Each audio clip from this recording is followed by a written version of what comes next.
저희 프로그램도 간단하게 소개를 드릴게요. 여기 되게 어려운 말로 여러 가지 써져 있지만은 쉽게 설명을 드리자면은 저희는 중소규모의 개발협력 관련된 사업을 준비하고 있는 단체들을 지원하고 또 활동을 제공하고 있는 프로그램입니다. 단체가 좀 더 조직 역량 강화에 힘쓸 수 있도록 스스로 전략도 수립하시고 모든 과정을 지원하는 저희 통합적 역량 강화 프로그램이고요. 이 프로그램 내에서 왜 길라잡이를 진행하고 있는지도 궁금하실 것 같아요. 저희는 단체 활동 지원을 하는 역할도 하고 있지만은 또 국별 정보를 담아서 여러분께 책자로 제공해 드린 것도 현지와의 네트워크를 다지고 또 사업의 지속성을 기반으로 또 여러분이 국가에서 사업을 원활히 활동할 수 있도록 그런 차원에서 저희가 길라잡이를 별책부록의 이 프로그램처럼 운영을 하고 있습니다. 네, NGO 길라잡이는 저희가 한국의 NGO가 활동하고 있고 또 활동 정보에 대한 수요가 높은 국가를 대상으로 NGO와 활동가들에게 도움이 될 만한 최신의 정보를 제공하고 있는 길라잡이 가이드북입니다. 이 길라잡이를 발간하기 위해서는 저희가 해당 국가에 관심 있는 분들을 모집을 해서 사전 스터디부터 또 강의를 듣고 현지 기관을 방문하고 인터뷰한 다음에 사후 스터디도 하고 원고 작성까지 이르는 아주 긴 호흡으로 가는 스터디 투어라는 것을 진행하고 있습니다. 그래서 오늘은 스터디 투어를 마치고 길라잡이 원고까지 모두 작성해서 따끈따끈하게 인쇄가 된 이 길라잡이와 함께 성과 공유회를 하고 있는 것이고요. 저희가 인터뷰한 내용을 모두 망라해서 NGO 길라잡이를 발간했습니다. 필리핀 정보, 필리핀에 대해서 국가 개요부터 또 주요 기관 정보 등을 넣은 거랑 필리핀 개발 협력에 대한 저희가 그 국가 발전 계획 등을 좀 읽기 쉽게 정리한 내용이고요. 또 국가별로 메인이 되는 사업과 CPS에서 다루고 있는 분야들을 저희가 매 국가마다 다르게 구분지어서 또 이렇게 내용을 담고 있습니다. 필리핀 같은 경우에는 교육, 보건, 농어촌 개발 그리고 기후변화 대응이 있고 필리핀의 특성상 불의 고리에 위치해 있는 국가인 만큼 재난이 잦은 국가라서 특성을 살려서 저희가 재난 위험 경감에 대한 내용도 함께 넣었고요. 필리핀에서 비영리 기관을 어떻게 운영하면 좋은지에 대한 법적 기반 등을 저희가 또 8부에 실어두었고 필리핀 시민사회가 어떻게 활동하고 있는지에 대해서도 저희가 담은 내용들을 정리해 두었습니다. 네, 그래서 이 모든 과정을 거쳐서 저희가 오늘 이제 따끈따끈한 책과 함께 성과 공유회를 하려고 합니다. 제가 지금 짧게 프로그램 소개를 드렸고 1부에는 참가자 세션, 그 저자와 함께 읽는 필리핀 NGO 길라잡이가 진행될 예정이고요. 2부에서는 아까 저희 사전 스터디에서도 함께 해주셨던 부경대학교 정범모 교수님께서 전문가와 함께 있는 필리핀 이해하기라고 해서 전문가 특강과 함께 대담을 진행해 주실 예정입니다. 저는 신라대학교에서 글로벌 국제개발 협력 전공을 이제 막 따끈따끈하게 신설해서 맡고 있습니다. 일단 지필 배경. 제가 여기 스터디 투어에 이 노구를 이끌고 어떻게 이렇게 3월부터 지금까지 이러고 있는지 참여 동기를 말씀을 드릴 거고요. 필리핀의 교육의 전반적인 좀 구조, 그리고 주요 정책의 방향, 그거는 이제 저도 이번에 집필하면서 공부를 좀 했습니다. 그리고 필리핀의 교육 제도에 대해서 우리가 알고 있는 사람도 많지 않거든요. 그리고 이제 NGO나 혹은 필리핀 사업에 관심이 있으신 분들은 필리핀에 가서 교육과 관련해서 어떤 사업 아이템이죠. 그런 거를 이제 주요 이슈들을 조금 체크를 해봤고 기존에 이제 미리 투입이 돼 있었던 NGO들이 어떤 사업을 필리핀에서 기존에 했었나 뭐 그런 것도 우리들에게 좀 도움이 될 것 같았어요. 그리고 마지막으로는 집필자로서 소감 간단히 말씀드리고 오늘 약 8분에서 10여 분 시간이 주어졌습니다. 저는 코이카의 글로벌 초청 연수 사업을 2018년부터 했어요. 그때 필리핀의 국공립대학 총장, 부총장 중심으로 한 팀하고 체드, 그러니까 이제 고등교육위원회입니다. 교육부의 관료들을 또 초청하는 사업을 3년간 진행을 했어서 이제 그런 경험이 필리핀과 이제 사뭇 가까운 느낌이 있었고요. 그리고 또 2021년, 2022년 뭐 기타 또 다른 사업으로 연장해가지고 한 5년 정도 필리핀 사업을 했었어요. 그런데 문제는 필리핀 한 번도 안 가봤다는 거죠. 5년간 필리핀 분들을 이렇게 많이 접하면서 필리핀을 못 가본 게 이제 그 사이에 그 팬데믹이 있었어요. 그래서 내가 언젠가 기필코 한번 간다 하는데 가지지 않았는데 이거 하면 간다는 거예요. 그래서 네, 신청을 했어요. 필리핀에 대해서 제가 연수는 했지만 주로 고등교육 분야, 우리나라의 고등교육이 얼마나 이렇게 발전했고 이제 필리핀에 가셔서 벤치마킹을 하셔야 되니까 우리 교육을 소개하는 것들을 많이 했었거든요. 상대적으로 제가 필리핀에 대해서 많이 몰랐던 거죠. 그래서 이번에 GP를 하면서 필리핀의 구조를 조금 더 한번 정리해보는 저 계기가 되었습니다. 첫째는 보면 필리핀이 교육권이라고 하는 거를 헌법에 기본적으로 보장을 해 두었습니다. 그러니까 교육을 대단히 중요하게 생각하는 국가예요. 그런데 특히 그 여러 가지 개도국의 입장에서는 교육을 통해서 국가 개발에 굉장히 중요한 전략으로 쓰기 때문에 필리핀도 교육에 굉장히 많이 교육열이라고 하는 게 있었던 걸로 확인이 됩니다. 그리고 조금 참고할 만한 게 교육의 3대 주체가 제가 작성해 놓은 거 보면 그 디파트먼트 오브 에듀케이션 그리고 체드라고 하는 곳과 테스다라고 하는 곳 세 곳이에요. 교육부가 우리는 하나잖아요.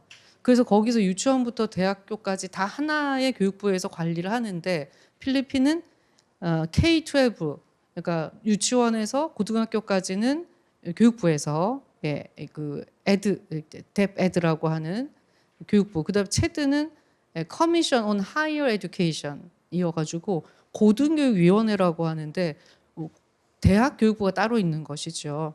그리고 하나가 테스다라고 하는 게 이제 테크니컬 에듀케이션 그러니까 직업 기술 교육 우리 같으면 이제 전문 대학이라든지 뭐 폴리테크닉 학교 이런 학교들을 교육부가 따로 관리를 하는 거예요.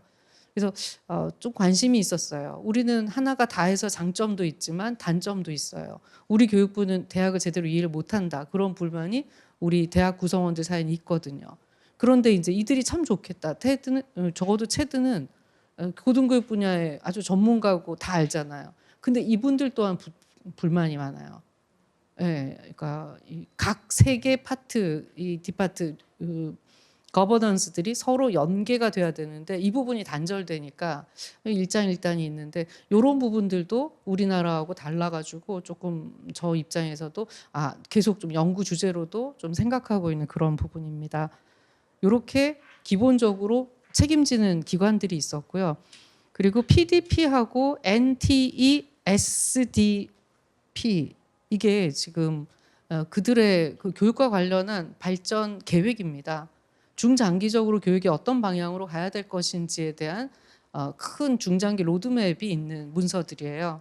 그래서 산업 연계형 TVET 이때 TVET라고 하는 게 이제 그 테크니컬 그리고 보케이셔널 직업 훈련 교육을 통해 가지고 그걸 이제 산업 연계가 잘 돼야 되겠죠. 그래서 이런 부분에서 굉장히 강력한 어떤 그 주도성이 담긴 것을 확인을 했고요. 그러니까 하이어 에듀케이션보다는 오히려 그 직업 기술 훈련 이런 쪽을 국가 발전의 원동력으로 삼고 있다라는 생각을 많이 가지게 되었습니다. 그리고 대학과 같은 경우도 대학이 산업과 연계하는 이런 부분을 대단히 강조를 하고 있습니다. 우리 한국도 마찬가지긴 한데 그래도 한국이 대학과 산업이 혹은 지역이 좀 괴리되는 그거는 늘 우리들의 이제 과제입니다. 필리핀도 이제 그런 과제를 안고 있지만 대학이 되게 많아요. 이게 자료 책에 보면 더 자세히 있는데 필리핀의 대학들이 한 2,500개 정도 됩니다. 그래서 그렇게 많은 대학들의 대학생도 어마어마 많거든요. 초중고대 다 합치면 한 2,500만 명 정도가 학생이에요. 그래서 그만큼 교육열이 있고 그것이 산업과 교육에 연결해가지고 나 벌써 끝이에요? 어머머 죄송합니다. 어, 시작하는 건데 이럴 줄 알았습니다. 제가. 그래서 그리고 온라인과 혼합형 학습이라고 하는 걸 우리 그 유연학습 필리핀이 섬이 7,400개 정도 되거든요. 그러니까 어떻게 다 이동을 해요. 그러니까 온라인 학습이 팬데믹 통해서 그 경험이 지금 굉장히 활성화돼 있고 그것이 그들의 어떤 교육 열을 또 받침할 수 있는 그런 인프라도 많이 닦여 있어가지고 이 부분이 이제 세 가지가 큰 방향이다라는 것을 확인했고 필리핀의 교육 제도하고 체계를 보면 일단 K-12예요. 유치원부터 12학년까지 이게 전 세계 공통이랄 정도로 다 이 체계거든요. 근데 필리핀이 이거 된 지가 얼마 안 됐어요. K-10에서 끝났어요. 그리고 대학에 오니까 대학교 필리핀에서 졸업해도 다른 나라 가면 가사노동을 해야 되는 거예요. 대졸이 인정이 안 되는 거예요. 그러면 이분들이 이제 영어를 잘 쓰고 하니까 국제 노동을 통해 가지고 전체 국민 생산의 한 10% 정도는 기여를 하거든요. 근데 이제 외국 가면 말은 되는데 학력이 안 통하니까 이거를 K-12까지 연장을 한 거죠. 이게 이제 2012년에 결정해서 전체 확산이 2018년이었어요. 얼마 안 됐죠. 그러니까 갑자기 고등학생 2학년을 다 더 공부한 학생이 대학에 오니까 대학의 입장에서는 교수들의 퀄리티를 같이 높여줘야 되잖아요. 대학의 커리큘럼도 바꿔야 되고 그런 배경에서 제가 2018년부터 필리핀의 고등교육에 교육 역량 강화 연수를 했었던 거거든요. 그래서 지금은 이제 다 K-12 우리 체제로 되었고 그리고 이제 뭐 나머지들은 책자 좀 참고하셔야 될 것 같습니다. 일단 필리핀은 학생이 많고 학교도 많고 교육열도 대단하고 그렇습니다. 교육의 현황하고 이슈들을 보면 일단 인프라가 어렵잖아요. 아까 재난도 많고 지진도 있고 홍수도 있고 막 뭐 화산도 있고 막 별거 다 있으니까 이게 맨날 학교가 휴교하는 거예요. 근데 교육의 인프라, 전기도 많이 끊기고 인터넷도 안 되고 이런 것들이 이제 물리적으로 힘들고 그다음 두 번째가 교육의 격차가 너무나 큰 거. 그러니까 마닐라하고 저기 민다나오의 어떤 데하고 너무나 격차가 큰 거죠. 학교 진학률만 봐도 마닐라 한 97%. 저희도 가서 깜짝 놀랐어요. 한 번 내가 가본 뷔페 중에 제일 좋은 뷔페를 마닐라에서 갔어요. 그래서 먹을 게 너무 엄청 좋았어요. 다음에 그건 끝나고 얘기하고 이 교육 격차를 어떻게 해소할 건가. 엄청 부자도 있고 너무나 찢어지게 가난한 사람이 같이 있는 것이죠. 이것들을 해결하려는 노력. 그 중에서 인프라는 돈이 있어야 되지만 교육 격차는 여러 가지 정책을 가지고 할 수 있잖아요. 저는 이제 우리 NGO가 관심을 좀 가지면 좋겠다라고 생각하는 게 저 필리핀의 교육 격차의 어떤 부분을 우리가 조금 더 해소하는데 도움을 줄 수 있을까. 그래서 보면 이제 도시 말고 농촌, 그리고 정상인들 말고 장애인, 그리고 이제 더 열악한 환경의 어떤 뭐 판자촌, 뭐 이런 그 또 이제 원주민들 이런 부분들이 이 기존의 정책만 가지고 공교육에서 다 한꺼번에 커버가 안 되는 부분이라는 거를 공부하면서 좀 깨달았어요. 그래서 그런 쪽에 NGO들이 관심을 가지고 들어가면 필리핀에서도 환영이고 물론 우리는 어렵겠지만 그리고 그게 기존의 사업들에 비해서 좀 특화된 부분들도 있어서 일을 하시면서도 뭔가 바로 성과들이 조금씩 확인하는 그런 사업이 되지 않을까 이런 생각을 했었습니다. 그래서 NGO의 사업 사례들은 책자에 이렇게 귀퉁이 하나씩 다 들어가 있는데 일단 그 기술 교육 훈련 그래서 우리 용접이라든지 네일 아트라든지 미용이라든지 네일이라든지 이런 한국의 것들을 거기 가서 알려주고 취업시키고 고용 연계하는 거 그리고 취약계층을 위해서 우리가 교육 사업을 하는 것 산학 협력 프로그램이 한국에도 강조가 되지만 그런 모형들을 그대로 가져가서 하는 것도 있었고요. 그다음에 한국이 특히 잘하는 게 디지털 인프라가 좋잖아요. 역량도 높고 이것이 필리핀에도 대단히 필요합니다. 섬이 많기 때문에 그래서 이제 물리적인 것들을 포함해서 이 안에 이 소프트웨어적인 내용 측면에서도 이 디지털 역량 강화는 앞으로도 계속 필요할 것이라고 보입니다.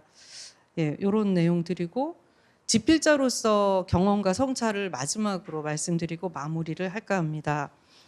제가 만난 사람들을 이렇게 그룹핑을 해봤어요. 첫 번째 필리핀 사람들. 예, 제가 적어놓은 걸 보면 덥고 재난투성이 환경에서도 웃음과 여유를 있으며 감사할 줄 아는 소망을 위한 교육에 대한 열정을 가진 이게 제가 지금까지 경험한 필리핀 사람들, 특히 현장에 가서 만난 필리피노들에게서 얻은 느낀 느낌이었고요. 그리고 또 한 그룹의 사람이 필리핀 NGO, 우리 기아대책, 굿네이버스 등등, 네, 미랄복지재단, 그리고 또 뭐 캠프, 하트앤하트, 특히 전기도 끊어지고 인터넷도 수시로 끊기는 그런 열악한 환경, 하트앤하트였고요. 현지에 깊숙이 녹아든 외모가 여기 들으시면 좀 그런데 네, 그 저기서 만나 뵀던 분들이 예, 현지인하고 구분이 거의 안 났어요. 근데 그분들의 공통적인 게 눈이 너무 반짝거리고 엄청 열정적이고 그리고 또 뭔가 서로에게 도움을 어떻게 줄 수 있을까 그런 연대하고자 하는 그런 에너지가 느껴져서 이제 그분들이 지금 막 떠올라요. 그리고 세 번째는 우리 같이 갔던 필리핀 NGO 가이드북 지필자 KCOC와 코이카와 우리 막 여러 한 10명 갔거든요. 네. 연령, 직업, 살아온 배경, 심지어 국적이 다른 분이 한 분 계시더라고요. 네. 근데 이제 국제 개발 협력의 소망, 또 비전, 열정, 그리고 또 각자 삶에서 뭐 취업이라든지 뭐 생계라든지 뭐 직업이라든지 굉장히 이 각자들의 숙제가 많은데 그렇지만 그런 것들도 우리가 국제개발 협력의 어떤 현장에서 같이 고민도 나누고 그랬던 아주 뜻깊은 시간이었습니다. 그래서 요 세 그룹의 사람들을 만난 것이 저한테 가장 남습니다. 네, 결론적으로 이거 이제 원래 이게 되게 하고 싶었던 얘기인데 개발 협력의 핵심은 저는 교육이라고 생각합니다. 한국이 60년대 차관을 빌려가지고 교육에 투자해서 우리가 수원국에서 원조국을 이렇게 빨리 왔듯이 교육은 개도국을 일어설 수 있게 해주는 그런 가장 기본적인 그 힘이 될 거라고 생각을 합니다. 그래서 교육을 전공하고 있는 저로서도 굉장히 이 부분에서 또 자긍심을 가지고 노력하고 있습니다. 네, 이상으로 저의 발표를 마치도록 하겠습니다. 감사합니다. 감사합니다. 오늘은 이렇게 좀 눈물을 안 흘리시는 울컥하셨. 네, 그 사이에 노련해져가지고. 저희 마지막 날 그 코이카에서 간담회 하시는데 못 참고 울어버리셨거든요. 그 구릿빛 피부를 보면서 막 이러면서 한번 우셨는데 오늘은 또 그 사이 온도가 좀 많이 내려가서 또 참으실 수 있었던 것 같고요. 서영화 선생님께서는 나의 경험을 바탕으로 한 필리핀 NGO 사례 소개, 글로벌 케어를 중심으로를 준비해 주셨습니다. 그리고 먼저 좀 굉장히 이색적이어 보이는 그 목도리도 한번 소개를 해주시면 좋을 것 같아요. 네, 안녕하세요. 서영화입니다. 이색적인 목도리이기도 하고 아마 제 그 루킹이 굉장히 이국적으로 보이실 것 같아요. 네, 그래서 저는 국제적으로 친화적인 이미지를 타고난 것 같습니다. 네, 그래서 해외에서 특히 한국 돌아오는 비행기가 보통 동남아시아는 자정쯤에 있는데, 네, 그때 태국 공항이라든가, 네, 이때 오해를 상당히 많이 받아요. 한국인들로부터. 네, 네, 그 강의 뭐 발표 시작하겠습니다. 보시는 네, 뭐 해야 되죠? 목도리. 죄송합니다. 네, 저는 교수님만큼 노련하지 못해가지고, 네, 저도 강의를 하고 있긴 하지만 노련함이 많이 부족해서, 네, 이 목도리는 이게 처음에 저희가 발표 준비를 할 때 약간 필리핀에 대한 테마를 가지고 가자. 그래서 드레스 코드는 뭘로 할까? 그래서 저는 내 외모 자체가 드레스 코드인데요라고 했다가, 네, 뭔가 그리고 아이템 장착을 해야 된다라고 해서. 앞서 발표해 주신 이은하 교수님이 굉장히 뭔가 콘텐츠가 많으세요. 네, 이 활동도 많이 하시고 만나는 분도 많으셔가지고 다양한 소품들을 갖고 계셔서 네, 저희도 옆에서 살짝 묻어갈 수 있는 이 귀중한 소품을 가지고 네, 장착을 했습니다. 여기 이게 아까 여쭤봤더니 여기에 색깔이 되게 다양하게 있는데 이게 필리핀의 이 다양한 민족들 그리고 그 특성을 반영하는 색깔들이라고 해요. 그래서 지역민의 토산품으로서 지역을 대표하는 우리가 알지는 못하지만 여튼 물건은 왔다라고 보시면 되겠습니다. 네, 그럼 진행하겠습니다. 오타가 앞에 제목인데요. 오타가 좀 있긴 한데, 네, before and after입니다. 네, before and after는 제가 제 개인적인 관점에서 before and after가 되겠고, 그리고 여러분 관점에서도 before 이 발표를 듣기 전과 들은 다음 after가 어떻게 바뀌는지 같이 느껴보자라는 차원에서 제가 before and after라고 잡았습니다. 저는 국제개발 협력을 전공을 했고요. 구체적으로는 새마을 국제개발을 전공했습니다. 새마을 운동이라는 게 우리나라에서는 지금 약간 정치적인 이슈에 맞물리기도 하지만 동남아시아나 아프리카 개발도상국에서는 새마을 운동에 대한 수요가 굉장히 많이 있어요. 저는 그걸 학문으로 연구를 했고 그 다음 장에서 보시면 제가 이 강의 콘텐츠는 이렇게 진행이 될 거고 참여 동기를 설명을 드릴게요. 시간 관계상 빨리 가야 되니까.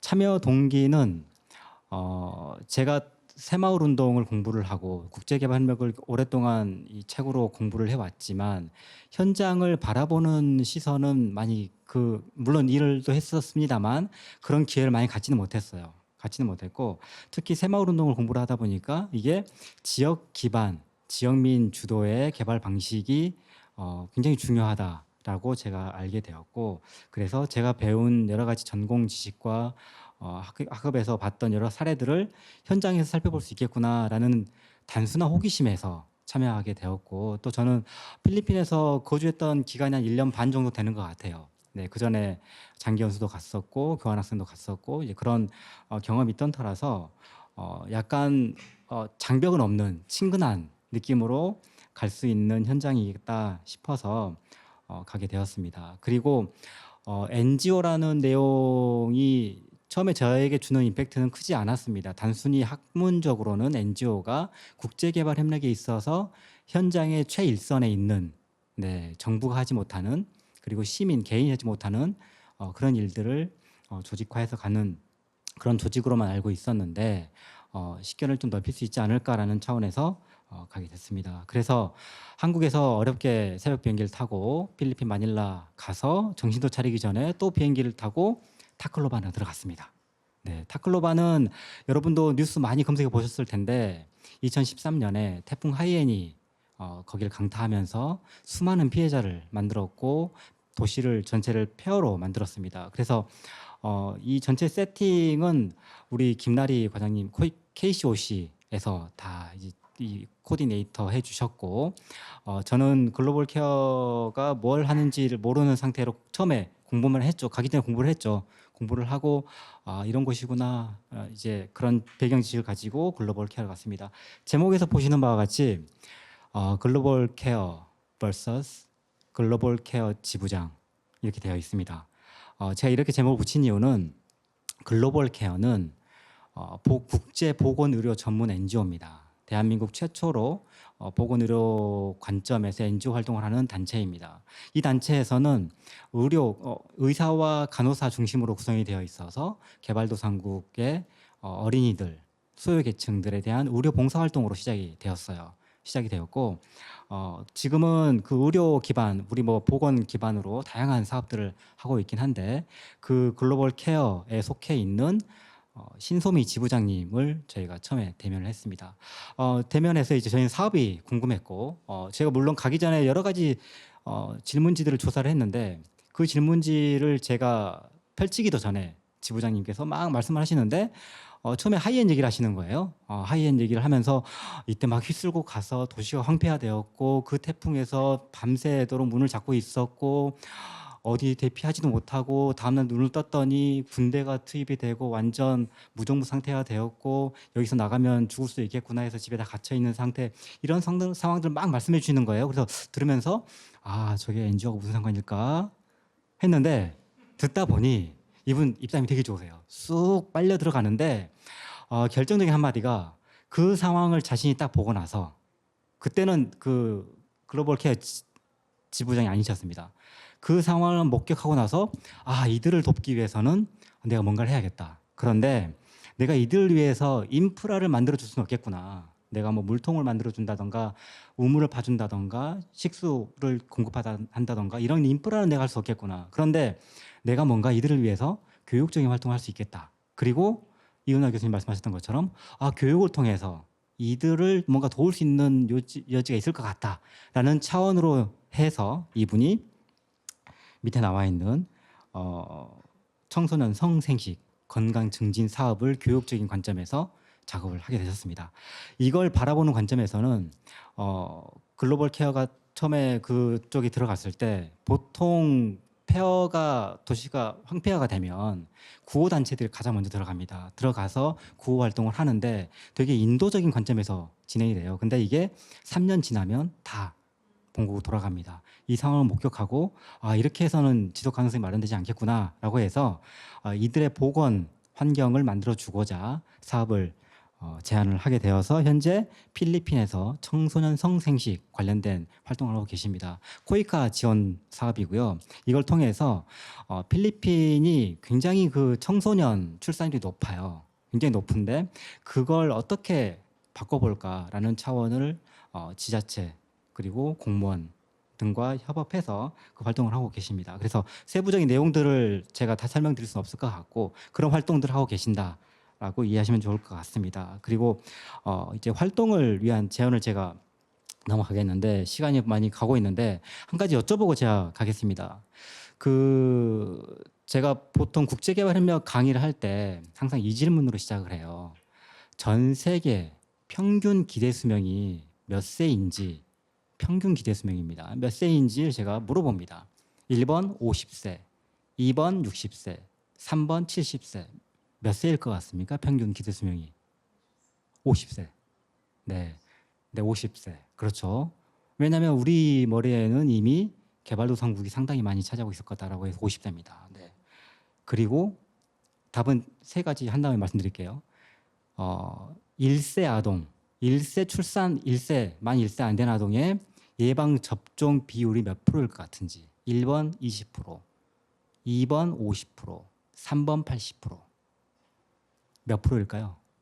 1세 아동 평균 예방 접종률 20%. 네, 20%. 자, 세 번째.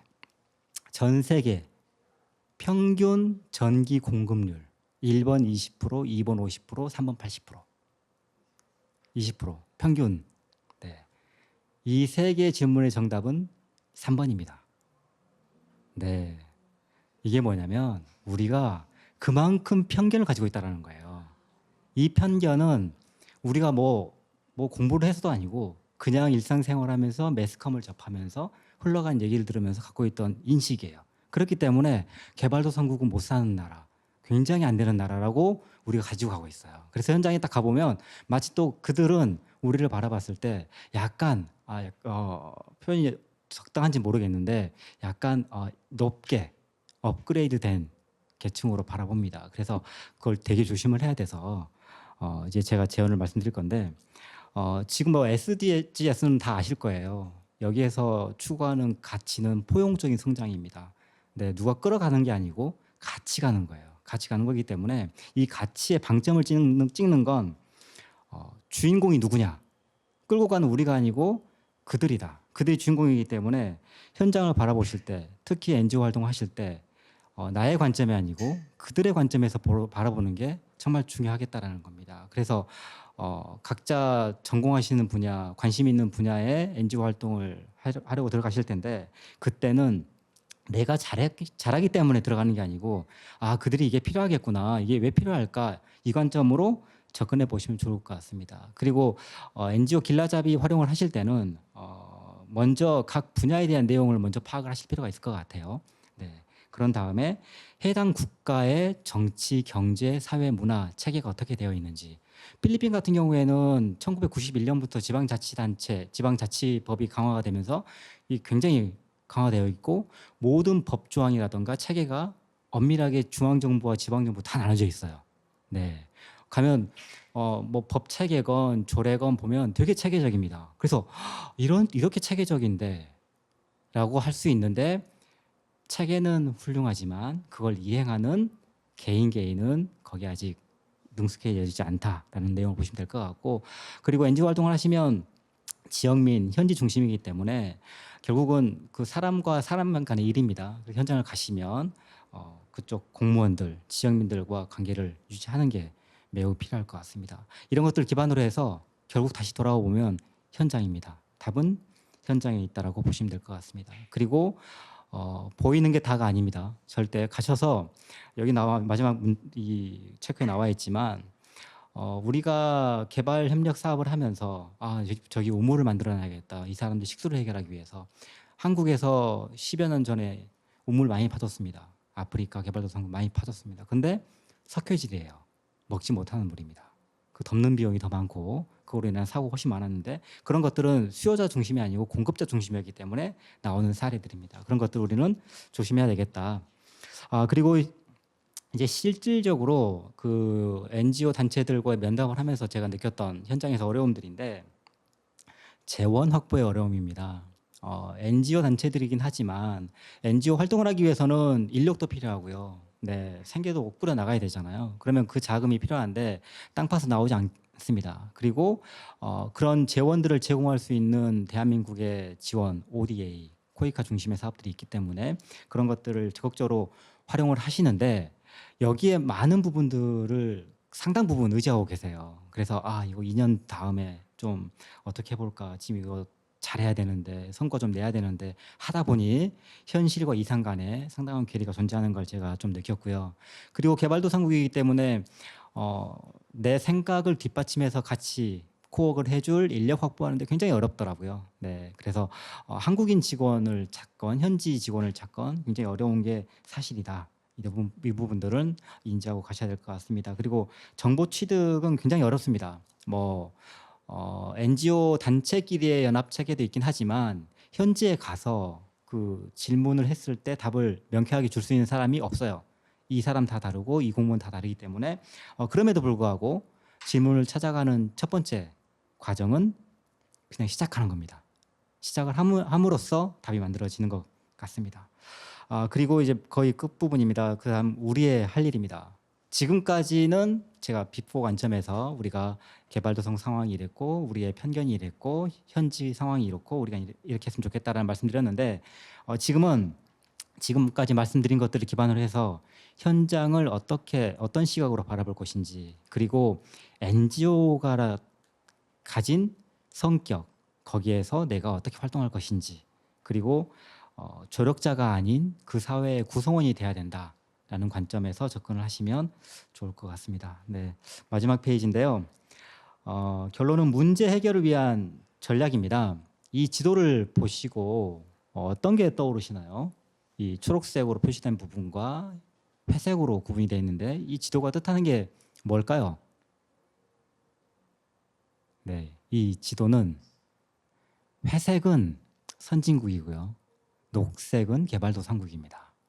네, 이렇게 많이 포진이 되어 있고 우리가 보통 그 경제적인 관점에서 선진국과 개발도상국 간의 협력을 얘기할 때는 남북 협력이라고 합니다. 남반구에 이 개발도상국이 포진해 있고 북반구에 선진국이 있어서 이렇게 남북 협력을 말하는데 개발도상국이 이렇게 많이 포진돼 있어요. 네, 이들을 돕기 위해서 선진국들이 나서고 있지만 무조건 현장 중심에는 NGO가 있다라는 걸 저는 현장 가서 확실히 느꼈고 그건 학문적으로건 현실적으로건 명백한 사실인 것 같습니다. 그래서 가시면 일은 사람이 하는 것이기 때문에 지방 정부와 관계를 잘 구축하셔라. 그리고 현장 중심의 사고를 가지시면 좋을 것 같다라는 걸로 발표를 마치겠습니다. 감사합니다.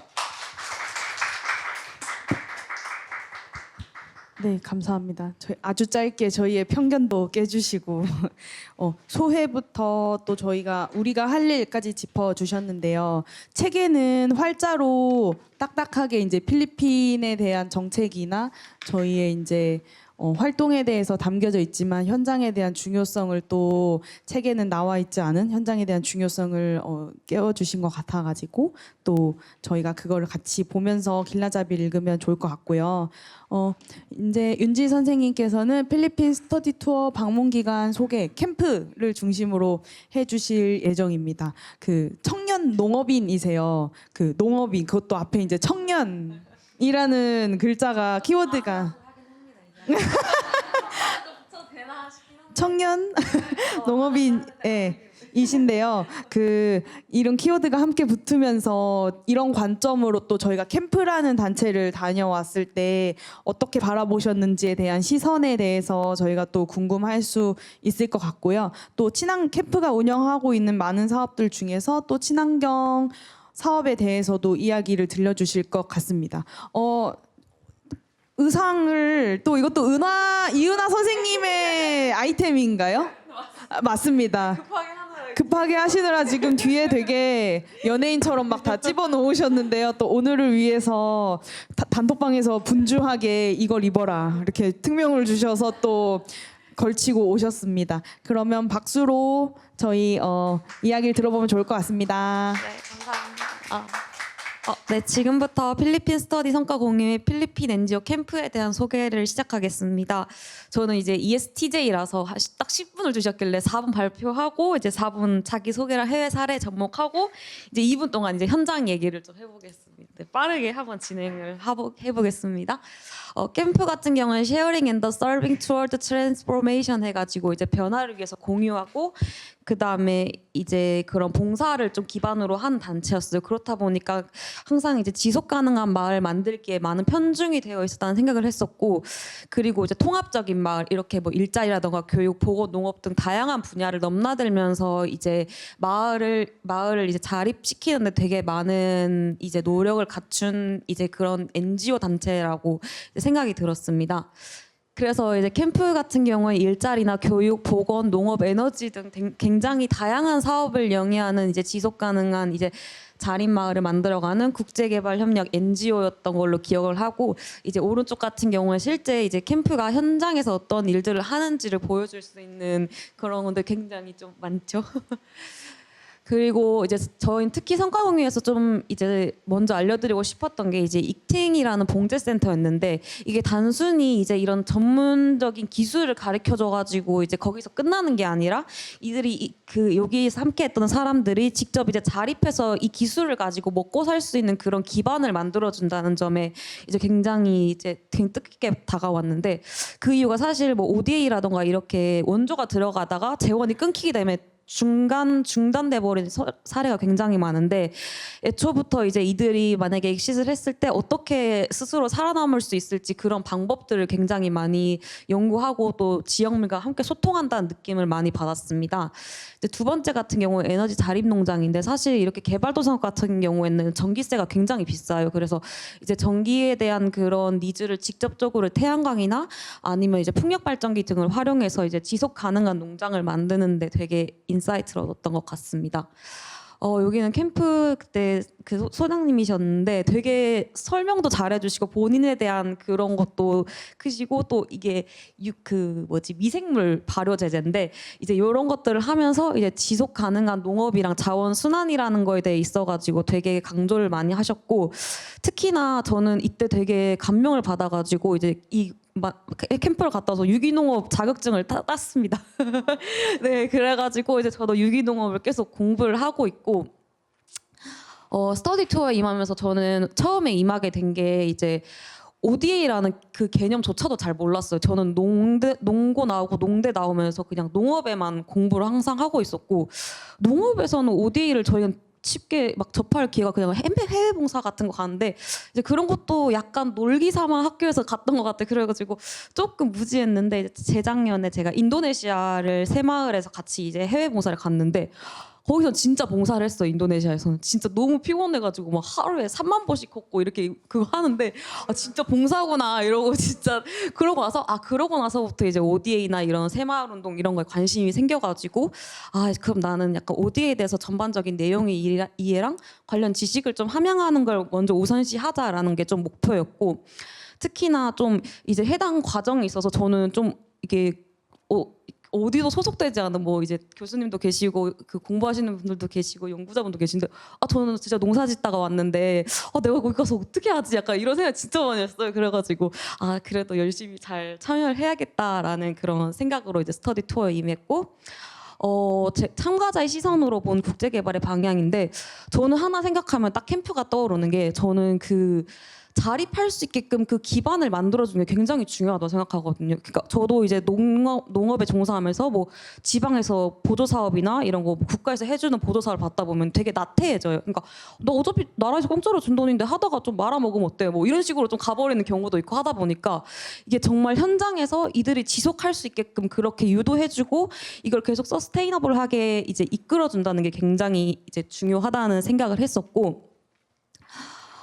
제가 올해 진짜 들었던 말 중에 제일 많이 들었던 게 이제 서스테이너블 지속 가능성인 것 같아요. 사업에 있어서도 농업에 있어서도 진짜 끝나지 않는 가능성에 대해서 되게 많은 공부를 했었고 이제 여러 분야에서 이제 그런 걸 많이 인사이트를 얻었던 것 같습니다. 지금 정확히 5분 남아가지고 제 얘기를 좀 할게요.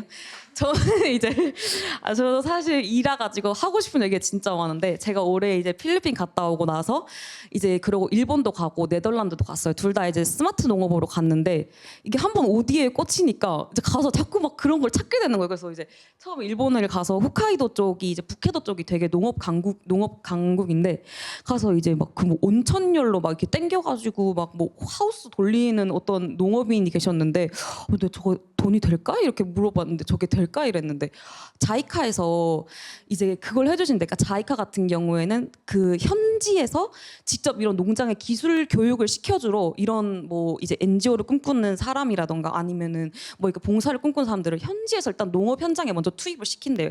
그렇게 해가지고 거기서 이제 녹아들면은 그 다음에 이제 해외 뭐 봉사를 나가거나 이런 식으로 하다 보니까 되게 현장 중심의 체계적으로 하나하나부터 다 가르쳐가지고 이제 현지로 보내는 걸 봤었고 그걸 보면서 또 우리나라 코이카와는 좀 농촌 개발에서 시선이 다르구나 이런 생각을 했었고 제가 그러고 저저번 달인가 갔다 온 게 또 네덜란드였어요. 근데 원래 유럽 쪽은 이제 식민지 그때 이후로부터 굉장히 ODA 산업이 발전하고 이제 무성 원조가 굉장히 많이 늘어났잖아요. 그래서 이제 나는 네덜란드는 그래도 농업 강국이라고 하는데 어떤 게 좀 있을까 했는데 이들도 이제 보면은 되게 그런 기술을 전수해 준다거나 아니면은 뭐 이렇게 밭농사를 짓는데 이제 고령농이 힘들어하면은 그 밭농사 기계를 개발해 준다거나 약간 이런 식으로 되게 도움을 많이 주더라고요. 그래서 제가 보면서 아직까지 한국에는 뭐 이제 ODA 비중이 높아지고는 있다 하는데 정말 이제 현장에서 필요로 하는 기술들을 필요하는 그 ODA가 뭔가 이걸 좀 다시 한번 떠올리게 됐던 그런 농업 교육인 것 같았고 좀 그걸 얘기하고 싶었던 게 그걸 돌아보면서 좀 걱정됐던 게 이제 그런 잘하는 농업이나 이런 농촌이나 이런 1차 산업을 기반으로 하는 국가들도 지금 현장에서 보면 그걸 이어나갈 사람이 없어요. 그러니까 청년들이 없고 젊은 애들은 이걸 보고 힘든 일인데 내가 이걸 왜 해야 돼? 기계화도 안 돼 있고 이걸 왜 해야 돼? 하는데 저는 그걸 동남아시아 돌면서도 느꼈던 게 인도네시아 가도 아버지가 쌀농사를 짓는다고 해도 그 아들은 쌀농사를 안 짓는데 그 차라리 교통 이걸 하겠대요. 자기는 교통 정리. 그래갖고 내가 그럼 농사를 지으면 되지 않나 이러니까 농업은 힘들고 돈이 안 되는 산업이야. 그냥 이렇게 말을 해버리도 자기 교통 정리가 더 편하다. 고 내가 맞나? 약간 이렇게 생각을 하면서 이런 잘하는 국가들도 이 농업을 포기하고 떠나는데 진짜 개발도상국들은 이런 인풋이 계속적으로 없으면 어떻게 이 사람들의 이런 지속 가능한 사업을 만들어갈 수 있을까?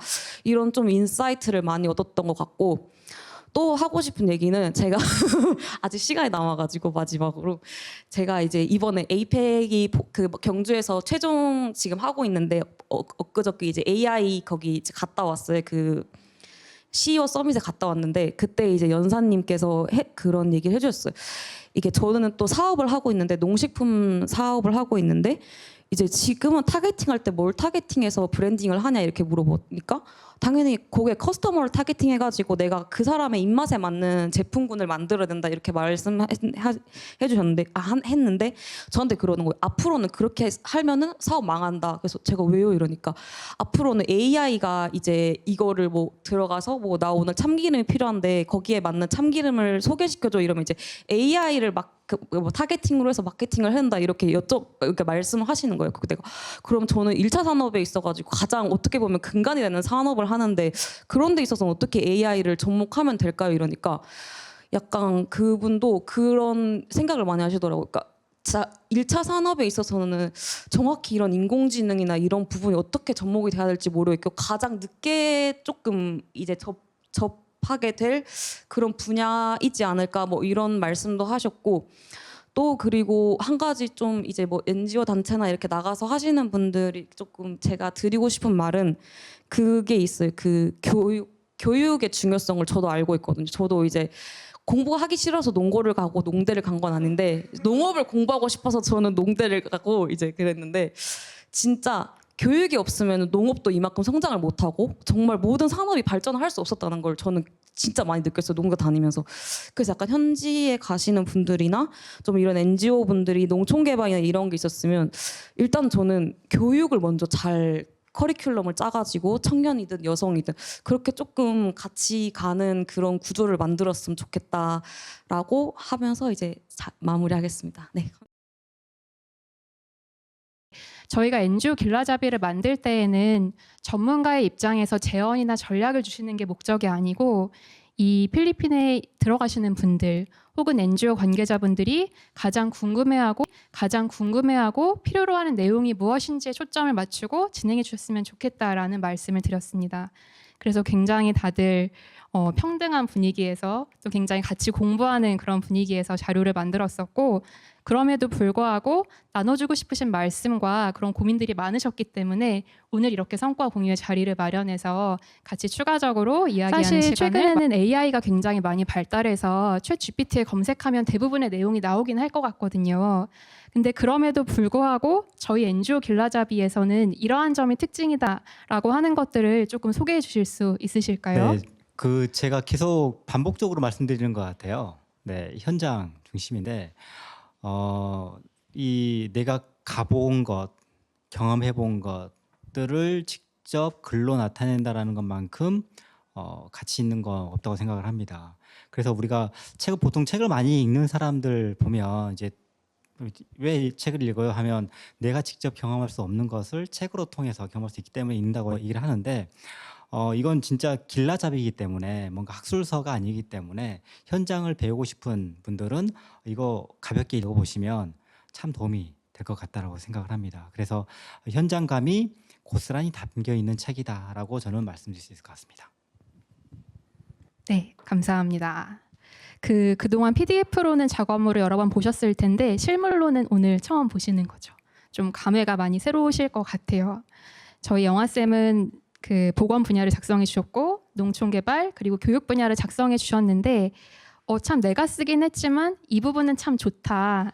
혹은 내가 쓴 부분은 아니지만 이 부분은 독자분들한테 좀 도움이 될 것 같다라고 하는 부분을 하나씩 뽑아주실 수 있으실까요? 먼저 저는 보건 분야를 집필을 했고요. 보건 말고 다른 분야에 대해서 먼저 말씀을 칭찬 혹은 말씀드리면 그 교육 분야에 있어서 저도 배웠습니다. 네, 저도 지금 교육기관에 있긴 하지만 필리핀의 교육 체계가 이렇구나라는 걸 책을 통해서도 교수님 만드신 집필하신 부분을 통해서 저도 배울 수 있어서 이게 정말 산 정보가 여기 들어가 있구나를 느끼게 되었던 파트 같고요. 그리고 제가 쓴 부분에서는 103페이지를 보시면 103페이지를 보시면 통계가 나와 있어요. 네, 통계 지표가 한 2페이지 나와 있거든요. 이걸 보시면 필리핀에 대한 보건 분야에 대해서 이렇구나라는 걸 한눈에 알 수 있습니다. 그리고 상대 지표로서 우리 한국의 지표도 나와 있기 때문에 이 보건 분야에 있어서는 필리핀이 이런 수준이구나.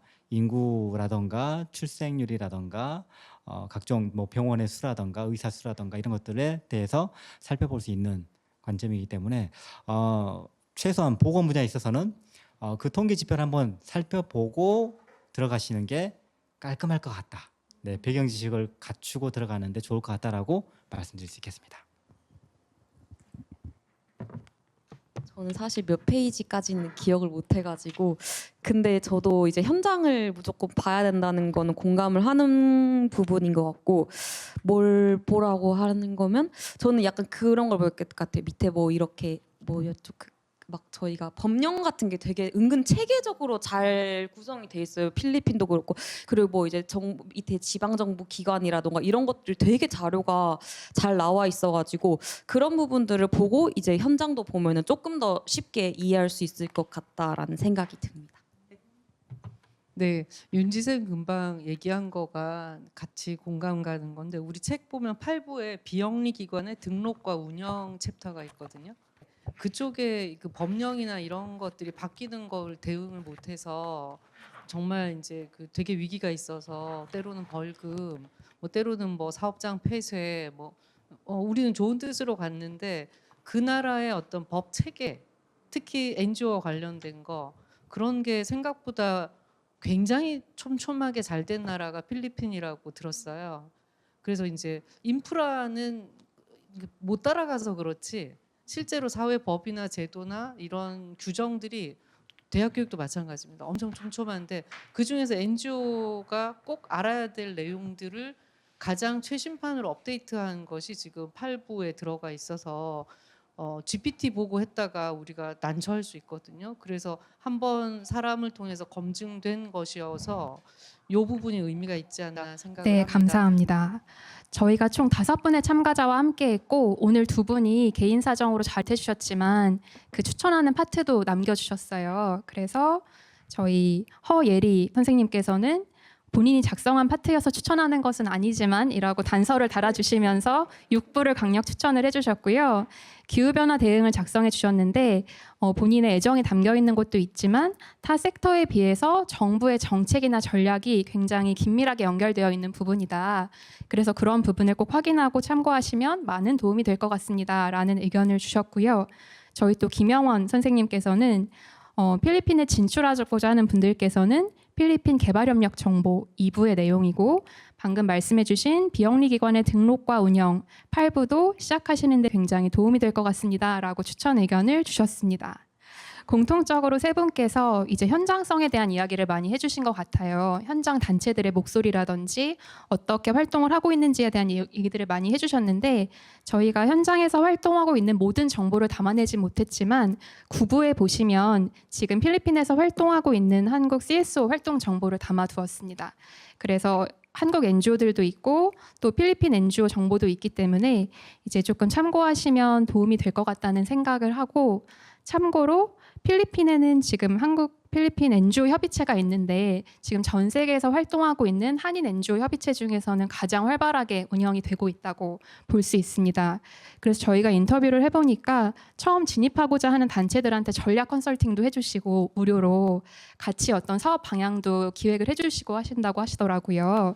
그래서 국가에 진입하고자 하시는 분들이 있다라고 하면 NGO 협의체와 처음으로 컨택을 해보시는 것도 많은 도움이 되지 않을까 생각해 봅니다. 여기 계신 세 분께 공통으로 마지막 질문 드리면서 일부를 마무리해 보려고 합니다.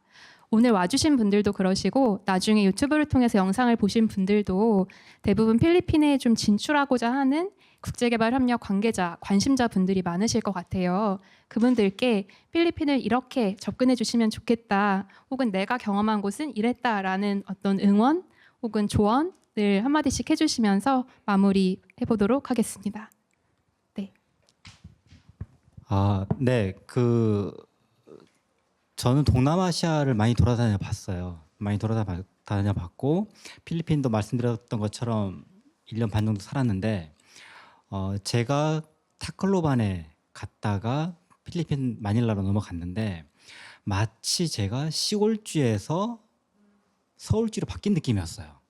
네, 그 타클로반에서의 인프라, 교통시설, 체계 등과 그리고 비행기를 타고 1시간 마닐라 넘어왔을 때 느꼈던 그런 그 급의 차이가 제가 보기에도 느껴질 정도였거든요. 그래서 개발도상국 특히 필리핀을 바라볼 때는 마닐라만 필리핀이 아니고 각각에 있는 섬이라던가 지역별로 편차가 굉장히 심하다라는 관점으로 가시면 좋을 것 같습니다.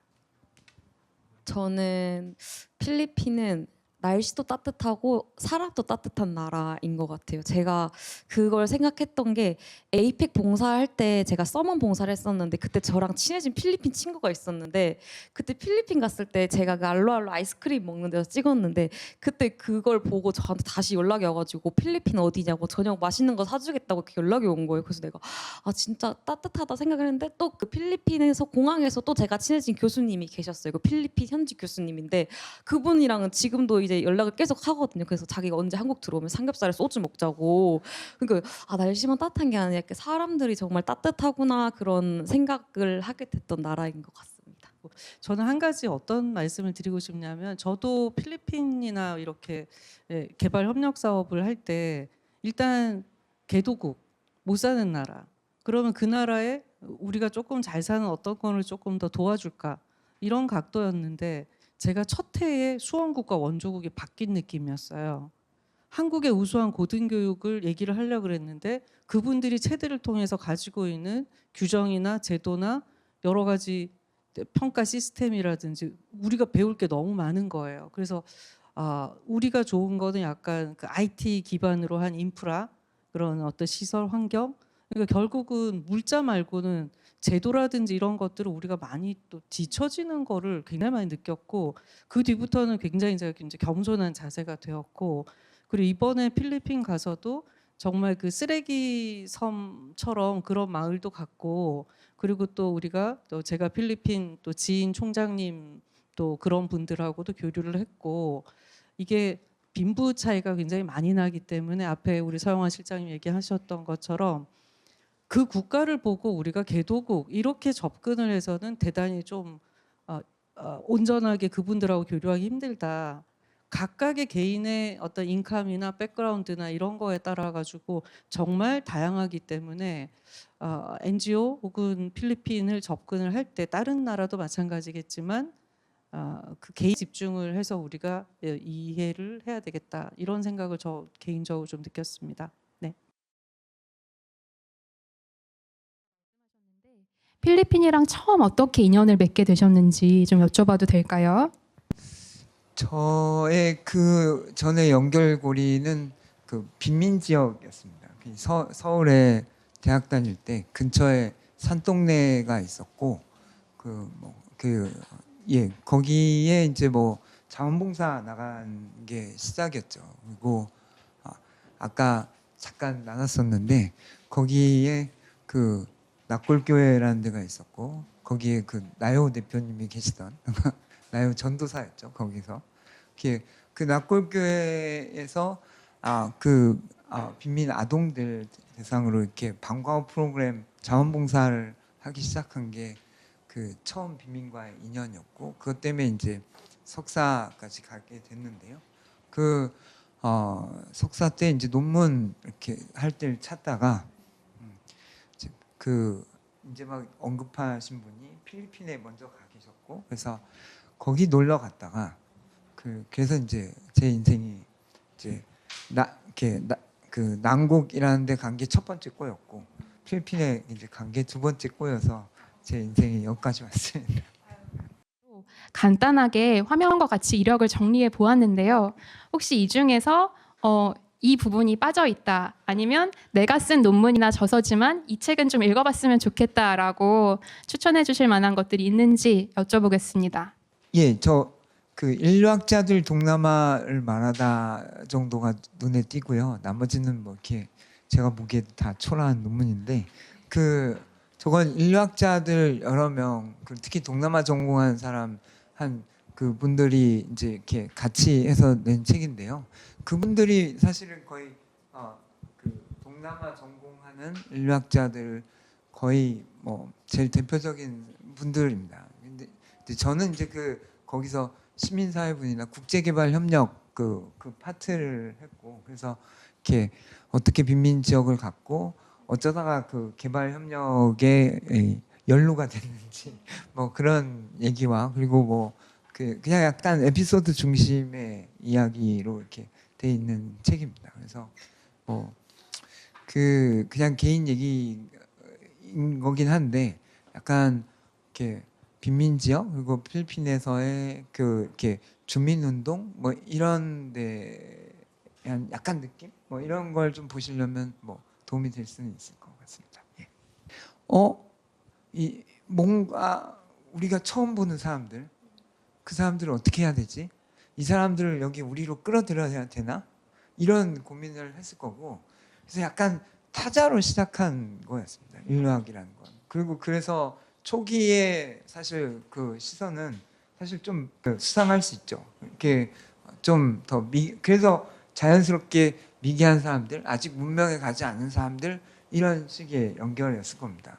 근데 뭐 그런 한계는 있지만 다른 데랑 다르게 하려고 했던 시도는 그 안의 관점에서 보려는 거였거든요. 그러려면 그 사람들이랑 오래 있어야 되고 그래서 그 뭐 현지어를 배우고 그래서 최소 이렇게 뭐 한 2, 3년은 있어야 논문을 이렇게 쓴다 이렇게 얘기를 하는 거였거든요.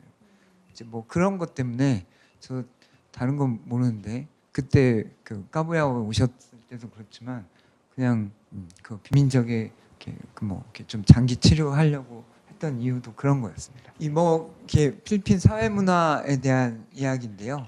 그 뭐 근데 뭐 여러 방식이 있겠지만 그냥 제가 자주 쓰는 그냥 키워드 통해서 하는 걸로 이렇게 했고요. 그 뭐 그래서 보통 그 처음 소개로 뭐 한 단어를 했고 행정이나 사회 구조 아니면 그 음식 문화 아니면 이렇게 젠더 그리고 뭐 경제나 인성 뭐 이런 그 이 파트를 대표할 수 있는 말 그 뭐 이렇게 키워드를 좀 해서 설명을 드리도록 하겠습니다.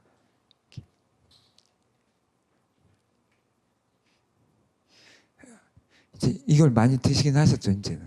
네. 그 맛있던가요? 좋은 걸 잘 골라야 된다고 하긴 하던데. 네. 그리고 잘하는 이런 프랜차이즈가 있다고 그러고 저희 그 또 프랜차이즈는 까먹었는데 어쨌든 팥빙수입니다. 팥빙수 같이 생긴 거고 그래서 뭐 이렇게 보시면 아시겠지만 네. 뭐 그냥 이렇게 과일들 들어가고 이렇게인데 할로란 말 자체가 이렇게 섞다 이렇게 돼서 사람들의 그냥 일상생활에서도 뭐 할로 이런 말들을 쓰게 되는데요. 근데 제가 뭐 이 얘기를 꺼낸 이유는 필리핀의 많은 여러 가지 특징들이 이렇게 여러 가지 혼종적이거나 섞여 있고 뭐 이런 특징들이 많기 때문입니다. 그래서 일반적으로 필리핀 떠올렸을 때 다른 동남아랑 다른 것 같고 아시아에서도 좀 덜 아시아적인 것 같고 뭐 이런 얘기를 제일 많이 듣잖아요. 그만큼 이렇게 동서양의 문화가 많이 섞인 이런 데라는 생각이 들어서 이 약간 필리핀 문화를 상징하는 어떤 하나로 이 할로를 일단 택했습니다. 뭐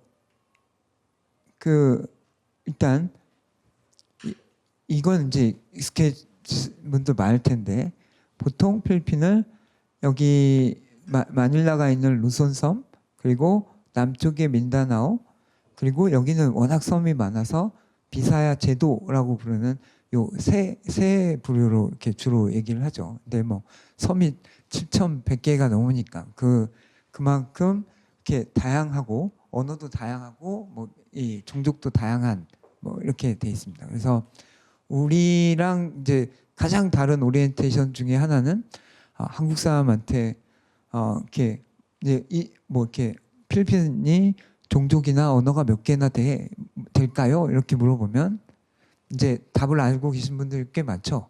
몇 개라고 그럽니까? 뭐 물론 분류 기준에 따라 다르지만 일단 기본적으로는 다 100개씩 넘은 것 같습니다.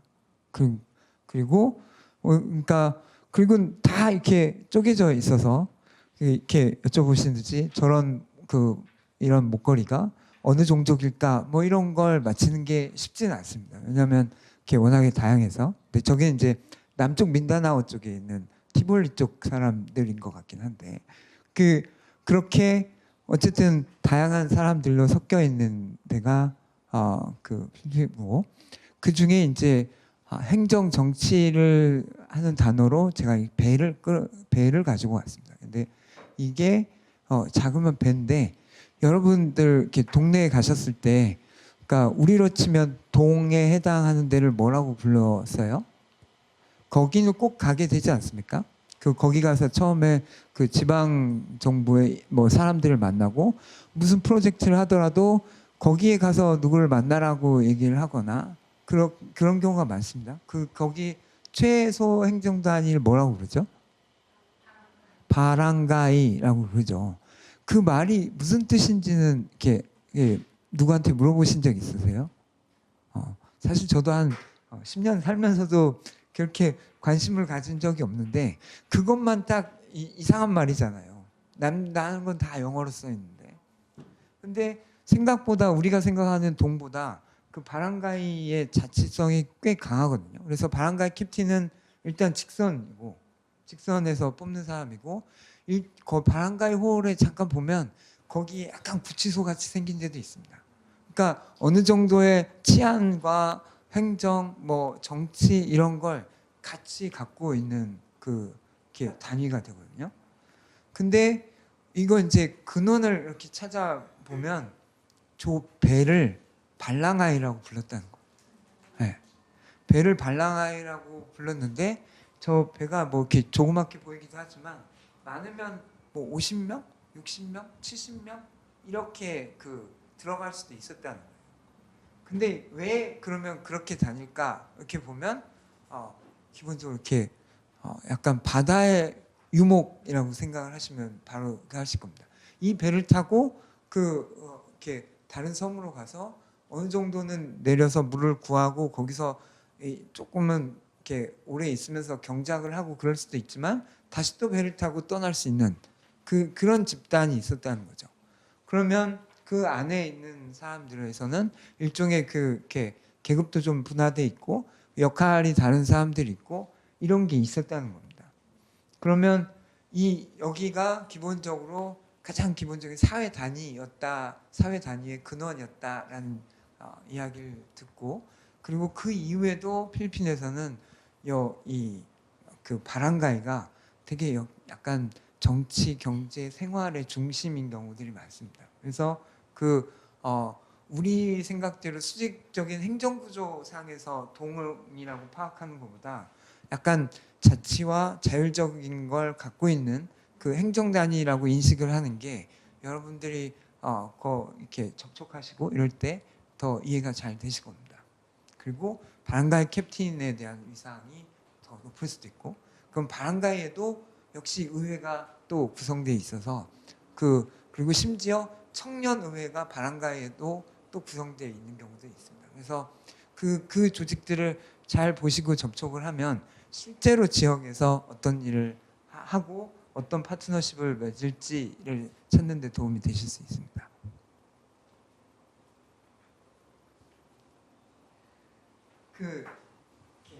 이건 가족과 친척인데요. 인류학자들이 막 저런 그림들을 그립니다. 그러면 이렇게 결혼 표시, 형제 표시 뭐 이렇게 해서 막 하거든요. 그러면 우리가 이렇게 친족 뭐 이렇게 됐을 때 옛날은 아예 우리 법에 있었잖아요. 친족의 범위. 되게 한국 사회를 많이 잘 표현해 주는 이야기잖아요. 그래서 이렇게 부계와 모계의 그 경중도 다르고 그리고 한국에는 어쨌든 몇 촌이라고 정해져 있는 거에 또 세부 명칭들도 있잖아요. 이런 말들은 요즘 애들한테 물어봐도 잘 모르잖아요. 당고모, 당숙, 재종, 이 백부, 숙부 이런 말들 잘 모르잖아요. 근데 그만큼 우리는 이런 친족 호칭이 세분화된 집단들을 인류학에서는 되게 이제 그거 하나라도 의미를 부여하죠. 아버지 형제를 똑같이 부르는 데들은 그런 데가 오히려 약간 아버지가 돌아가셨을 때 대신할 수 있고 이런 걸 반영한다고 얘기하기도 하고 그러잖아요. 그만큼 이렇게 한국에서는 주어진 게 되게 중요해요. 그렇죠? 그러니까 태어난 거 처음부터 태어났을 때 멀고 가까움이 사실 정해져 있죠. 네. 아까 이야기에서는 결국 이제 그런 비판을 해서 양쪽 팔촌으로 이제 됐을 겁니다. 지금은. 근데 이걸 필리핀하고 접목을 해보면 필리핀에서는 잘 보면 이상한 조금 보시면 동네에 가면 다 친척이라고 할 거예요 아마. 그쵸? 다 커진이라고도 얘기도 하고 실제로 그러니까 이렇게 모여 살긴 한 것 같습니다. 그리고 특히 약간 모계 쪽으로 같이 이렇게 모여 있는 경우들도 있거든요. 이제 모계, 부계 이런 얘기를 할 때 인류학에서는 단순히 혈통뿐만 아니라 실제로 결혼을 하고 나서 어느 쪽에 머무느냐 이런 것도 중요하게 보는데 그런 점에서 보면 필리핀은 약간 무게 중심으로 어쨌든 이렇게 그 거주지를 정하는 경향이 하나 있고요. 또 하나는 아까 막 사촌 뭐 이렇게 얘기를 했지만 이런 거 되라고 그러면 못 됩니다, 잘. 예. 그리고 그게 그렇게 중요하지 않게 생각할 수도 있어요. 근데 그러면 그보다 더 중요한 건 뭐냐? 실질적으로 그 사람이랑 얼마나 그 관계를 맺느냐, 실질적으로 이렇게 그 사람과 왕래하느냐 이런 게 더 중요해 보입니다. 그래서 그냥 우리식의 친족은 주어지는 거라면 그쪽의 친족의 멀고 가까움은 만들어진다라고 그냥 제가 얘기하는 편이 그런 이유 때문입니다. 근데 이제 이걸 멀고 가까움을 유지하기 위한 여러 가지 기제가 있을 텐데 필리핀의 친족을 크게 만드는 하나의 원리가 하나 더 등장하는데요. 필리핀이 어느 종교라고요? 어떤 종교가 제일 다수라고 그럽니까? 카톨릭이라고 그러잖아요. 그러면 이 집안 형제의 대부 대모만 아주 많아지겠죠. 그러면 이 사람들을 다 끌어들일 수 있죠. 특히 그리고 대부 대모를 조금은 교육을 잘 받았거나 부자이거나 아니면 사회적 지위가 높거나 이런 분들을 미리 끌어들이면 되죠. 그러면 어떤 장점이 있겠습니까? 그럼 이 사람들을 약간 후원자 개념으로 이렇게 들어올 수 있잖아요. 그래서 되게 그 세례가 중요한 의례 중에 하나입니다. 저는 카톨릭이 아니지만 저도 졸지 한 3명이나 4명 정도에 부터 아버지 소리를 듣는다. 그래서 지금도 크리스마스 때면 연락이 옵니다. 우리 애가 고등학교에 갔는데 노트북이 필요한 것 같다. 좀 돈 좀 보내주면 안 되겠냐? 좀 보태주면 안 되겠냐? 이런 얘기를 듣는데, 그러니까 약간 그게 그런 사람의 의무 같은 거죠. 근데 여기서 그러면 그 세례식에는 되게 중요하니까 사람들 일단 가까울 만한 사람들은 그 행사에 참여해야 되죠. 그리고 또 하나가 생일입니다.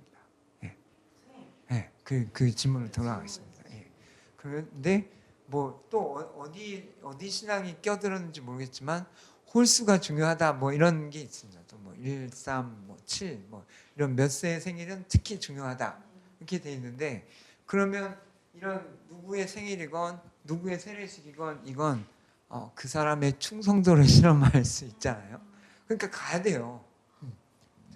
저 사람이랑 친하고 저이랑 하기 때문에 그래서 필리핀 사람들의 가장 많은 결석과 그리고 나 오늘 연차 쓸래 뭐 이런 거에 가장 많은 사유 중에 하나는 아프다도 있지만 누구 생일이다, 누구 베프티스말이다, 뭐 이런 얘기가 상당히 많이 등장을 하게 됩니다. 근데 그 이야기는 결국 그런데 가고 그런데 뭐 이렇게 선물하고 뭐 이런 게 하나의 요 관계 맺음이라는 해석이 가능할 것 같습니다. 그래서 필리핀 사람들 특히 그 크리스마스 때쯤에 한번 보신 적 있어요? 사람들이 막 선물 사고 뭐 이런 거 40-50명이 기본이더라고요.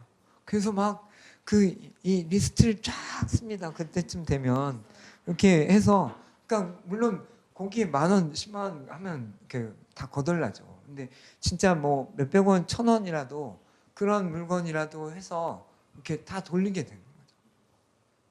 그래서 크리스마스 때쯤에는 진짜 가불하는 사람이 엄청 많고 그리고 또 이렇게 좀도둑도 많아지는 때가 되는데 그리고 그때쯤에 이제 뭐 나중에 얘기도 나오겠지만 필리핀 사람들이 워낙에 이렇게 해외 이주 노동자가 많으니까 송금액이 주로 집중되는 시기이기도 합니다. 그래서 지금은 좀 많이 줄었지만 필리핀의 크리스마스는 지금 한 며칠 남았어요? 크리스마스? 다들 모르고 계시잖아요. 이 9시 뉴스 뭐 이런 뉴스 되면 D-100부터 나옵니다.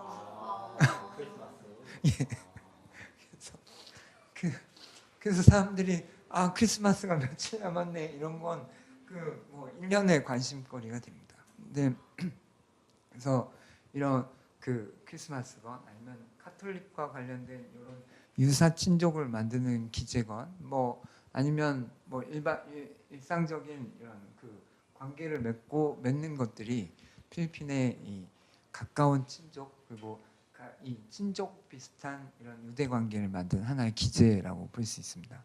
그러다 보니까 행사가 참 많아요. 보면 마을에도 행사가 많고 그래서 그리고 특히 이제 그 오히려 이렇게 그 빈민 동네라고 얘기되는 데들은 그 중산층 동네처럼 이렇게 다 맞고 살지 않거든요. 그러면 그냥 제일 필리핀 사람들이 좋아하는 노래 부르고 춤추는 거. 그래서 이렇게 거의 하루도 끊임없이 노래방 기계가 돌아갑니다. 그러면 뭐 새벽 2시, 3시 중산층 지역에서는 끊어요. 뭐 몇 시 이후에. 근데 일반 서민 지역 가면 정말 새벽까지 그래서 필리핀의 가장 큰 소음 중에 하나는 그것과 닭소리. 예.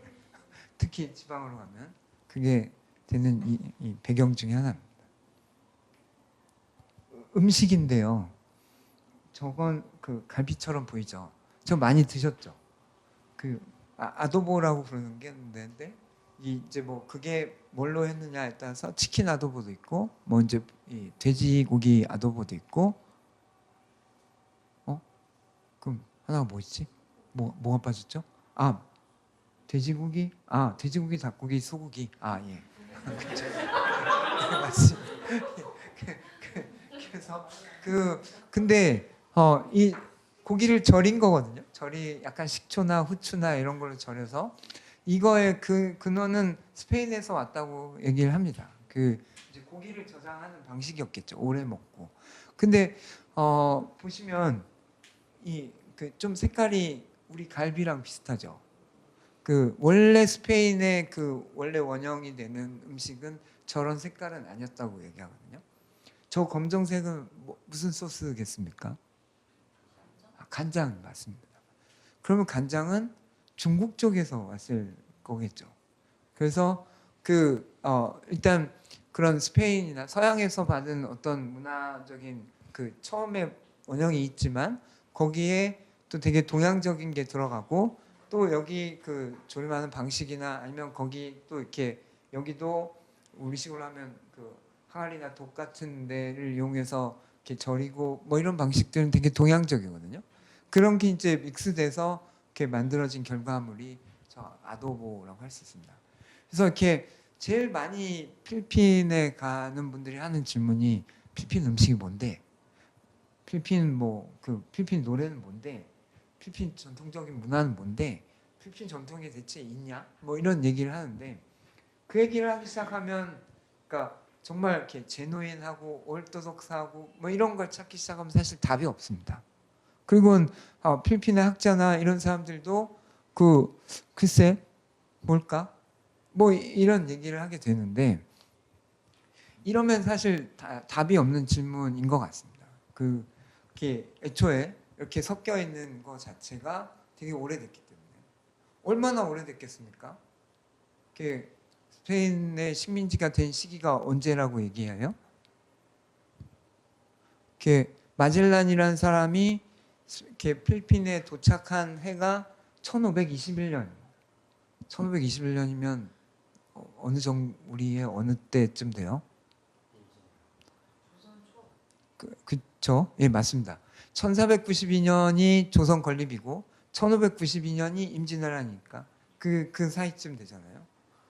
그러니까 1521년에 물론 그때 마젤란은 죽고 라프라프라는 장군한테 죽고 그리고 1565년에 다시 레가시피가 와서 뭐 한다고 하지만 그래도 1565년이잖아요.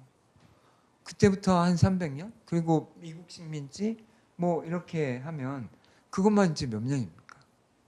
이미 그러면 400년이잖아요. 그러면 그 전통이 오래 안 됐네 뭐 이렇게 얘기할 수 있습니까? 그거 자체가 전통이겠죠. 그리고는 이렇게 여러 다양한 문화 특질들이 섞여 있는 것 자체가 필리핀의 고유성일 수도 있는 거죠. 그래서 그 오히려 필리핀 전통은 이 합쳐져 있는 혼종이 전통이다라고 이해를 하는 게 좋을 것 같고, 그걸 또 대표적으로 보여주는 음식이 아닌가 이런 생각이 듭니다. 뭐 그 국가 영웅이라는 얘기하거나 경제 부문이긴 한데요. 이 사람은 누구나 아니 요즘 다 알죠. 네. 네. 박기아오고 뭐 워낙에 잘했고 몇 체급이라고 그러죠? 8체급인가? 뭐 그렇고 아무튼 한국에서는 상상할 수 없을 정도의 업적을 했고 거의 전 세계 뭐 거의 메이웨더만큼이나 전설적인 복서에 들어가잖아요. 예, 그래서 국가 영웅이라고 얘기할 때 보통 등장을 하게 됩니다. 그렇죠? 그래서 뭐 이렇게 그 사람이 외화를 벌어들이니까 얼마를 벌어들이고 뭐 이런 게 맨날 나오거든요. 근데 어느 날 제가 이렇게 이제 저희가 필드워크 하던 지역에 맨날 그럼 이제 저 권투 경기가 있을 때쯤 되면 라스베가스에서 하니까 보통 이제 우리 이렇게 아침 시간 뭐 그때 이제 시작을 하게 되잖아요. 생방송을 하기 시작. 그때부터 이제 술 먹자고 부릅니다. 이제 그 동네 사람들이 보면서 술 먹자고 얘기를 하는데, 근데 생방송으로 시작을 하는데 이렇게 쉬는 시간이 10분이에요. 광고하는 게. 그리고 점점 갈수록 광고가 더 길어져요. 12분, 15분. 생방송이라고 시작을 했는데. 이게 왜 이런 일이 일어납니까? 모르긴 몰라도 저 중계료를 감당할 수가 없을 겁니다. 그렇죠? 그러면 이 생방송이라고 하지만 이렇게 뭐라고 해야 돼요? 지연 생중계가 점점 되는 거죠. 네. 그래가지고 나중에 한참 보고 있으면 막 여기저기서 문자 옵니다. 이미 결과가 다 나온 거죠. 그리고 이 생방송을 정말 보고 싶으면 극장에 가서 입장료 내고 들어가서 거기서 다 같이 보는 데가 있습니다. 전 이게 되게 비용 같더라고요. 그 전체적인 요걸 움직이기 위한 이렇게 또 다른 사회적 비용이라는 생각이 듭니다. 뭐 이 사람은 어쨌든 그 인기로 뭐 상원의원도 되고 그 대통령 후보까지 나섰잖아요. 물론 그 당선은 안 됐지만. 근데 이런 국가 영웅에 대한 이제 뭐 저런 사람 대표적이었는데, 언젠가에서 이렇게 그 국가 영웅을 대변하는 이렇게 하나로 OFW라는 말이 등장을 합니다. 오버시스 필리피노 워커 이렇게 돼 있죠. 그러니까 해외 필리핀 이주 노동자들인데요. 그러니까 그 사람들이 전 세계에 나가 있죠. 그래서 필리핀 사람들은 되게 이렇게 전 세계에 이렇게 쭉 나가 있는 걸로 유명합니다. 지금 필리핀 인구가 1억이 이제 좀 넘었죠. 근데 그 중에 한 10분의 1, 1000만 정도는 나가 있는 인구라고 보통 파악이 됩니다. 그리고 이 사람들이 이렇게 그 송금하는 액이 전체 국가 GDP의 12% 이상을 넘은 적도 있었어요. 그러니까 물론 저기 중미 쪽에 뭐 엘살바도르, 에콰도르 이런 데들도 대표적인 그런 특성을 가진 나라인데, 아시아 쪽에서는 거의 독보적으로 그 이주 노동의 비중이 높은 곳입니다. 근데 처음에는 이 여성의 비율도 높고 여성 이 해외 이주 노동자 중에는 밖으로 나가서 가사 도우미를 하는 사람들이 많아서 육아를 팽개친 사람, 이런 사람으로 비난을 받는 시기가 초기에는 분명히 있었어요. 근데 이 송금액이 전체 그 경제를 지탱하는 힘이라는 걸 알게 되고, 결국 필리핀이 계속 침체돼 있다가 2010년부터는 그 경제 성장률 5% 이상 계속 나오는 나라가 됐잖아요. 그거에 어쨌든 약간의 기반이 됩니다. 그리고 어느 순간부터는 이제 이 사람들도 이렇게 국가영웅, 바야니낭 반사 이런 얘기를 듣기 시작하죠. 그래서 정말 필리핀의 국가를 위해서 하는 사람들은 누굴까? 뭐 이런 걸 한번 고민하게 하는 키워드라고 할 수 있습니다.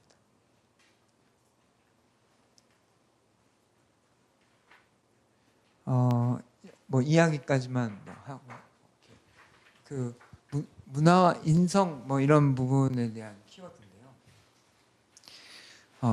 예전엔 이 문화 연구자들이 막 그 국민성이라는 걸 막 연구하던 때가 있었습니다. 그래서 뭐 이렇게 그 우리가 일본에 대해서 맨날 보는 책 중에 국가와카 있고 그게 이제 인류학자가 쓴 책인데 그래서 일본의 국민성은 어떻고 이럴 때거든요. 그럴 때쯤에 이제 필리핀 사람 뭐 이런 얘기를 할 때 제일 많이 이제 등장했던 게 히야였습니다. 그러니까 그래서 막 그 사람들이 쑥스러워하고 막 그러죠. 그리고 우리는 쑥스러운 사람이라고 얘기를 하는데 사실 그게 잘 이해는 안 됐습니다. 우리 한국 사람 입장에서 보면 제일 잘 놀고 제일 잘 춤추고 제일 노래하고 그 어디 길거리에서도 막 고래고래 소리 지르면서 노래하는데 무슨 저 사람들이 부끄러운 사람이냐고 생각이 드는데 어쨌든 이제 서양 사람들을 하고 했을 때 대비해서 자기들은 부끄러움을 많이 타는 사람들이라고 얘기를 했겠죠. 근데 이제 근데 이러면서 약간 소극적이고 뭐 이런 특징들로 이렇게 보통 표시가 됐습니다. 그러니까 이렇게 서양 사람 관점에서 이 아시아 사람들을 보는 건 여전히 많이 남아 있거든요. 지금 하신 분들은 직접 가서 뛰시고 해서 이런 책을 만들었지만 아직도 이렇게 시중에서 이렇게 막 다니는 필리핀에 대한 책들 보면 그때의 관점을 담고 있는 이야기들이 여전히 남아 있는 경우들이 많습니다. 선생님이 입고 계신 이 바롱이요. 그 바롱은 투명해 보이잖아요. 그 파인애플 섬유나 이런 걸로 만들고 뭐 이렇게 하는데 여기 바롱에 대한 설명들 뭐 이런 걸 하면 저건 식민주의 산물이고 이런 얘기들도 많습니다. 오히려 이렇게 비치게 하고 그래서 이렇게 무기를 숨기지 못하게 하는 게 만들었다. 뭐 이런 설명인데 어느 정도까지는 맞겠죠. 근데 거의 뭐 이렇게 소리를 하지 않는 것도 어떤 것도 다 식민지 때문에 그렇고 뭔가 이렇게 되게 다 피동적이고 이런 걸로 설명되는 이야기들이 너무 많습니다.